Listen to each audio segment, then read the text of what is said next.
በስመ አብ ወወልድ ወመንፈስ ቅዱስ አሐዱ አምላክ አሜን።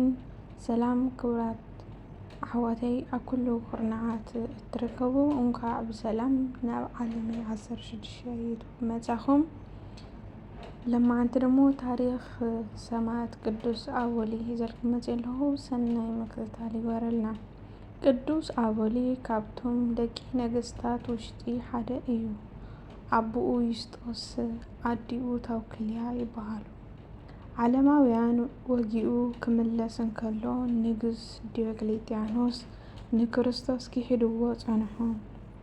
ቅዱስ ኣቦሊ ኣቦኡ ዩስጦስን ካልኦት ደቂ ነገስታትን እውን ንዲዮቅልጥያኖስ ኣጥፊኦም ምድራዊ መንግስቲ ክሕዙ እናኸኣሉ እንከለዉ ዘይተሓልፍ መንግስተ ሰማያት ብምሕሳብ ተዓገሱ። ድሕሪኡ ቅዱስ ኣቦሊ ናብ ቅድሚ ንጉስ ቀሪቡ ብጎይታ ሰማይን ምድርን ኢየሱስ ክርስቶስ ከም ዝኣምን ገለጸ። ዲዮቅልጥያኖስ ከዓ ንዑኡን ኣንዲኡን ኣቦኡን እንተላይ ክሓባብሎም ከስሕቶምን መኸረ። ንሳቶም ግን ክሰምዕዎ ኣይከኣሉን። ቅዱስ ኣቦሊ ንዲዮቅልጥያኖስ ዘምኡ እዩ ማለት ሰይቲ ዲዮቅልጥያኖስ ኣቦ ኣቦሊን ቅዱስ ዩስጦስን ኣሕዋት እዮም። ንጉስ ደቂ ነገስታት ብምዃኖም ከይኹንኖም ስለ ዝፈርሐ ብመልእኽቲ መልክዕ ሄርሜያኒዎስ ናብ ዝተባህለ ናይ እስክንድርያ ገዛኢ ለኣኾም። ኣብቲ መልእኽቲ ዩስጦስን ሰበይቱን ታውክልያ ኣቦሊ ወዶም ናባኻ ኣብ ዝበፅሕሉ ግዜ ሓባብሎም እንተዘይኮነ ነንበይኖም ፍለዮም በሎም። በዚ ለይቲ እዚኣ ጎይታ ተገሊጹ ኣጽናንዖም፣ ጽኑዕ ቃል ኪዳን እውን ሃቦም። ናብ ሄርሜያኒዎስ ምስ በጽሑ ምድራዊ ስልጣን ዝነዓቑ ሰባት ብምዃኖም ስሊኦም ብጣዕሚ ኣድነቐ። ክፉእ ነገር ክዛረብ እውን ኣይደፈረን። ብምሕባር ዕላምኡ ንምዕንቃፍ ፈቲኑ ምዃን ኣበዮ። ድሕሪኡ ከምቲ ዝተመኸሮ ናብ ዝተፈላለየ ሃገር ፈላልዩ ፋሕ ኣበሎም። ንቅዱስ ዩስጦስ ናብ ከተማ ኤድናው፣ ንቅድስቲ ታውክልያ ፃ ናብ እትበሃል ሃገር፣ ንኣቦሊ ድማ ብስጣ ናብ ዝተባህለ ሃገር ሰደዶም። ሓደ ሓደ ኣገልጋሊ ተለኣኺ ከዓ ሃቦም።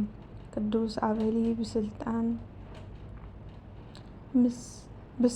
ምስ ጸንሐ ብጎይታ ኢየሱስ ክርስቶስ ምእማኑ ኣብ ቅድሚ መኮነን ገለጸ። በዚ ግዜ እዚ ብሓዊን ምቅጻልን ብመንኰራኩር ሰቐዮ። ሕዋሳቱ ቆራሪጹ ናብ ኣናብስት ደርበዮ። ጎይታ ከዓ ካብቲ ኩሉ ኣድሓኖ። ነዚ ተኣምር እዚ ዝረኣዩ ብዙሓት ሰባት ብጎይታ ኢየሱስ ክርስቶስ ኣሚኖም ብሰማዕትነት ዓረፉ። እቲ መኮነን ግን ኣዝዩ ተቖጢዑ ንቅዱስ ኣቦሊ ቆርበቱ ገፈፎሙ። ነቲ ቁስሉ ከዓ ብጨው ከሓሲዎ ኣዘዘ። ነዚ ኩሉ ኣብ ልዕሊኡ ፈጸሙ። ቆርበቱ ኣሰኪሞም ኣብ ውሽጢ ከተማ ኣዘርዎ። ንሱ ግን ወዲ ህያው እግዚኣብሔር ጎይታ ኢየሱስ ክርስቶስ ርድኣኒ፣ ካብዚ ስቃይ እዚ እውን ኣድሕነኒ ኢሉ ጸለየ። ሽዑ ቅዱስ ሚካኤል ናብኡ መጺኡ ኩለንተንኡ ዳህሲሱ ኣሕወዮ። እቲ መኮነን ከዓ ዝኾነ ኩሉ ካብ ዓቕሙ ንላዕሊ ኮይኑዎ እንደገና ናብ ቤት ማእሰርቲ ኣእተዎ።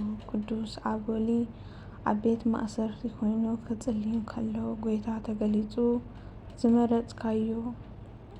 ዝመረጽኩኻ ኣቦሊ ሰላምታ ንዓኻ ይኹን፣ ኣነ እውን ምሳኻ ኣለኹ በሎ።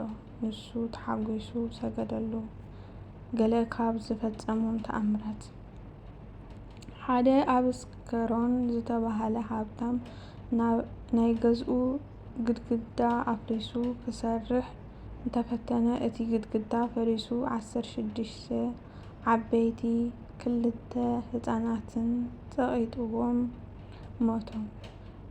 እዚ ሃብታም ሰብኣይ ብሓዘን ተጨቢጡ ናብ ቅዱስ ኣቦሊ ከይዱ እናሰገደ ራህራሃለይ ነዞም ዝሞቱ ብተኣምር እንተ ኣተንሲእካለይ ብኢየሱስ ክርስቶስ ክኣምን እየ በሎ። ቅዱስ ኣቦሊ ጸልዩ እቲ ዝተገፈፈ ቆርበቱ ኣልበሶም ብስም ኢየሱስ ክርስቶስ ተንስኡ እንተበሎም ኩላቶም ተንስኡ። ኣብዚ ግዜ እዚ እቶም ህዝቢ ብጠቕላላ ብኢየሱስ ክርስቶስ ኣመኑ። እቲ ሃብታም እውን ምስ ኩላቶም ቤተሰቡ ኣመነ።